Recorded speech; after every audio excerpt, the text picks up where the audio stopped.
నమో బుద్ధాయ. జై భీమ్, జై భారత్, జై సంవిధాన్. ముందుగా తథాగత భగవాన్ బుద్ధునికి మరియు బోధిసత్వ డాక్టర్ బాబాసాహెబ్ అంబేద్కర్కు ప్రణామాలు తెలియజేస్తున్నాను. బాబాసాహెబ్కు ఏకైక సంతానము భయ్యాసాహెబ్ యశ్వంతరావు. వారికి 3 మగపిల్లలు, 1 కుమార్తె ఉన్నారు.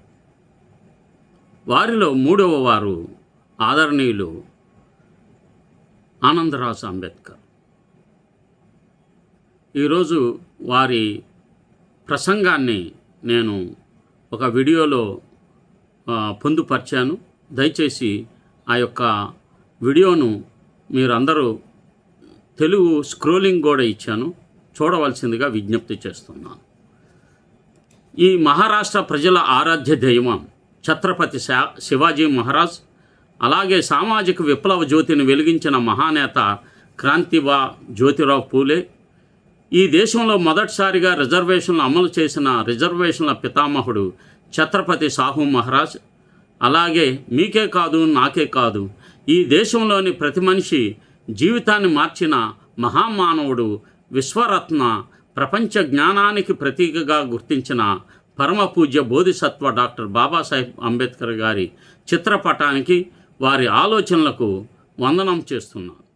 ఈ కార్యక్రమానికి హాజరైన అమన్ అంబేద్కర్ గారికి, అధ్యక్షులు లోఖండే గారికి, ప్రశాంత్ కాంబ్లే గారికి, శేఖర్ కాంబ్లే గారికి, అరుణ్ కదం గారికి, సునీల్ కదం గారికి మరియు ఇక్కడికి విచ్చేసిన రిపబ్లిక్ సేన నాయకులందరికీ నా యొక్క జైభీములు. బాబాసాహెబ్ అంబేద్కర్ గురించి ఎంత మాట్లాడినా తక్కువే, కానీ ఈరోజు నేను 2 ముఖ్యమైన విషయాల గురించి మాట్లాడతాను. ఈరోజు టీవీల ద్వారా ప్రజల మనస్తత్వాన్ని తప్పుదారి పట్టిస్తున్నారు. కొంతమంది బాబాల మాయలో ప్రజలు పడుతున్నారు. పత్రికలలో ఎన్నో వార్తలు వస్తున్నాయి. నా దేశ ప్రజలందరికీ నేను చెప్పేది ఒకటే: ఈ బాబాలు ఎవరికి మేలు చెయ్యరు కూడా. ఈరోజు అనేక బాబాలు జైళ్లలో ఉన్నారు. అందువల్ల బాబాసాహెబ్ అంబేద్కర్ 135వ జయంతి సందర్భంగా మనం అందరం ఒక నిర్ణయం తీసుకోవాలి. మాకు ఈ నకిలీ బాబాలు అవసరం లేదని. మాకు బాబాసాహెబ్ అంబేద్కర్ కావాలి. ఈ దేశంలో మహిళలకు వచ్చిన స్వేచ్ఛ హక్కులు ఏ బాబా ఇచ్చింది కాదు, అది బాబాసాహెబ్ అంబేద్కర్ ఇచ్చింది మాత్రమే. వేల సంవత్సరాలుగా మహిళలను బానిసలుగా ఉంచిన మనుస్మృతిని బాబాసాహెబ్ దహనం చేశారు. ఆ తర్వాత రాజ్యాంగాన్ని రచించారు. అమెరికా, ఇంగ్లాండ్ వంటి దేశాలలో కూడా మహిళలకు ఓటు హక్కు రావడానికి సంవత్సరాలుగా పోరాటం జరిగింది. కానీ ఇక్కడ భారతదేశంలో బాబాసాహెబ్ ఒక్క కలం దెబ్బతో భారత మహిళలందరికీ సమాన హక్కులు ఇచ్చారు. మహిళలకు ఓటు హక్కు, ఆస్తి హక్కు, విడాకుల హక్కు, దత్తత హక్కు ఇచ్చారు. పురుషులతో సమాన స్థాయిలో నిలబెట్టారు. అందుకే ఈరోజు మహిళలు రాష్ట్రపతులు, ప్రధానమంత్రులు, డాక్టర్లు, ఇంజనీర్లు అవుతున్నారు.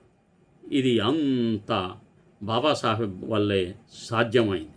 ఇప్పుడు మహారాష్ట్రలో మరో ముఖ్యమైన సమస్య ఎస్సీ ఎస్టీలలో ఉపవర్గీకరణ. కొంతమంది ఎస్సీ కులాల వారు రిజర్వేషన్లన్నీ అంబేద్కర్ వాదులు తీసుకుంటున్నారని, మాకు రావడం లేదని అంటున్నారు. అందుకే ఉపవర్గీకరణ చేయాలని కోరుతున్నారు. ఆంధ్రప్రదేశ్ హైకోర్టు ఒకప్పుడు దీనిని నిషేధించింది, కానీ తర్వాత సుప్రీంకోర్టు అనుమతించింది. ఇప్పుడు మహారాష్ట్ర ప్రభుత్వం కూడా ఉపవర్గీకరణ కోసం కమిటీ వేసింది. నా ప్రధాన ఆరోపణ ఏమిటంటే, ప్రభుత్వం ఎస్సీ కులాల మధ్య చిచ్చు పెట్టాలని చూస్తుంది. ఇంతకుముందు ఓబీసీలు మరియు మరాఠాల మధ్య వివాదాలు బీజేపీ సృష్టించినట్లే ఇప్పుడు ఎస్సీల మధ్య కూడా విభజన సృష్టిస్తుంది. మా మాట స్పష్టంగా ఉంది. ఎస్సీలలో ఉపవర్గీకరణ చేయాలంటే ముందు దేశవ్యాప్తంగా కుల గణన జరపాలి. ఎవరి జనాభా ఎంత ఉందో దాని ప్రకారం రిజర్వేషన్లు ఇవ్వాలి. అది కేవలం ఉద్యోగాలు, విద్యలోనే కాదు, పార్లమెంట్, అసెంబ్లీ స్థానాల్లో కూడా అమలు చేయాలి. లేకపోతే మేము రోడ్లపై పోరాటం చేస్తాం. 2018 భీమా కొరేగావ్ ఘటనలో అంబేద్కర్ వాదులపై దాడి జరిగింది. కానీ తరువాత అంబేద్కర్ వాదులు తమ శక్తిని చూపించారు. ముంబై మొత్తం నిలిచిపోయింది. అంతర్జాతీయ విమానాలు కూడా రద్దయ్యాయి. కాబట్టి అంబేద్కర్ వాదుల శక్తిని తక్కువ అంచనా వేయకండి.